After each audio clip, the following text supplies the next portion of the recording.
Sigiriya, one of the 8 UNESCO World Heritage Sites of Sri Lanka, a marvel of ancient architecture. A fortress carved upon a colossal rock, standing tall for more than 15 centuries. Its gardens still whisper with water that flows through ancient engineering. Its frescoes still glow with the faces of forgotten maidens. And its lion gate still stands guard over the mysteries of a vanished kingdom. But before this fortress touched the skies, before its walls told tales of art, power, and betrayal, there was a story of a king, a betrayal, and a fortress born from fear. So let's go back, far back, to where it all began. Chapter 1: The King and His Legacy. Long ago, around the year 455 CE, there ruled a great king, King Dathusena of Anuradhapura.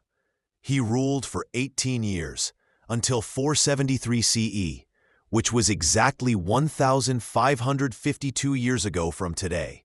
Dathusena was beloved by his people, a ruler of wisdom and water. He chased away South Indian invaders and reunited the kingdom. Under him, the island thrived. But even kings cannot escape the storms within their own families.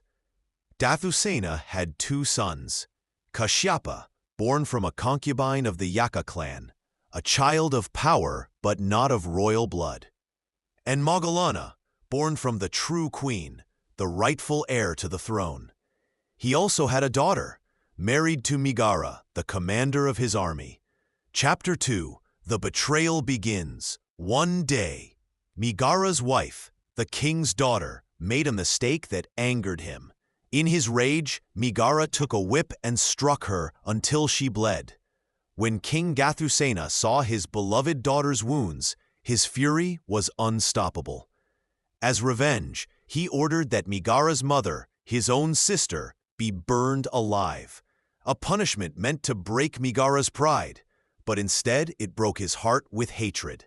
From that day on, Megara plotted revenge.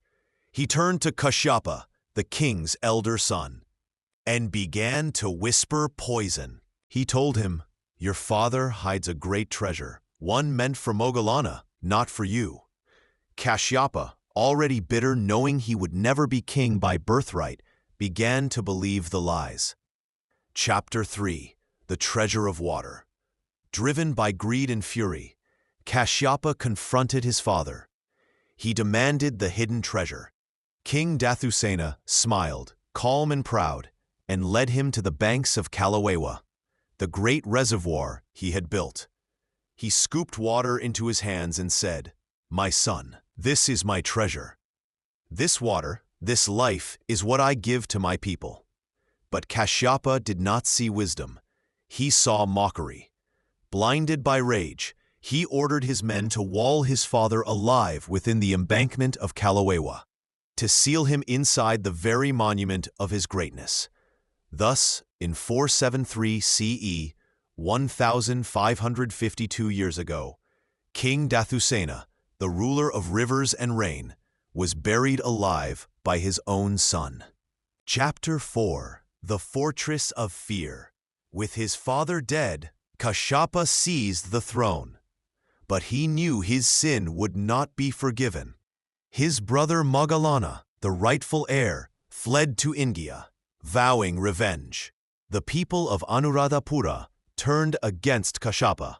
He was a king without love, a ruler without loyalty.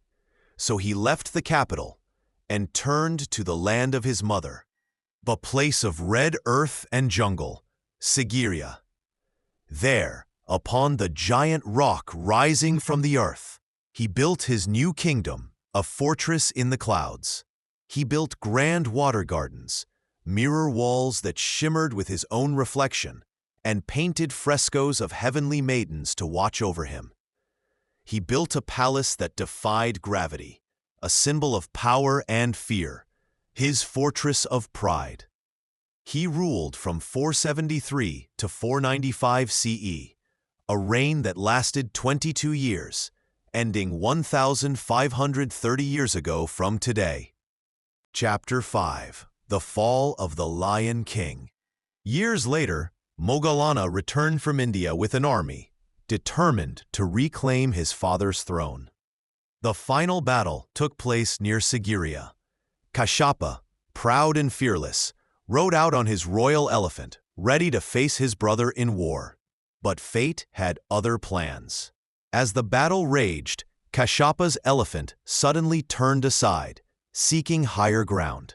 His soldiers, thinking their king was retreating, panicked and fled the battlefield.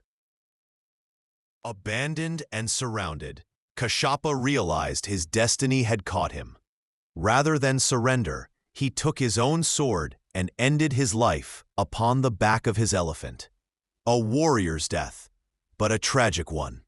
And so, the Lion Rock fell silent, a monument of ambition, guilt, and grandeur, of a son who built a palace in the sky, only to fall by the weight of his own sins. Today, 1,500 years later, the rock still stands, watching over the land of kings and ghosts. A story carved not just in stone, but in the soul of Sri Lanka.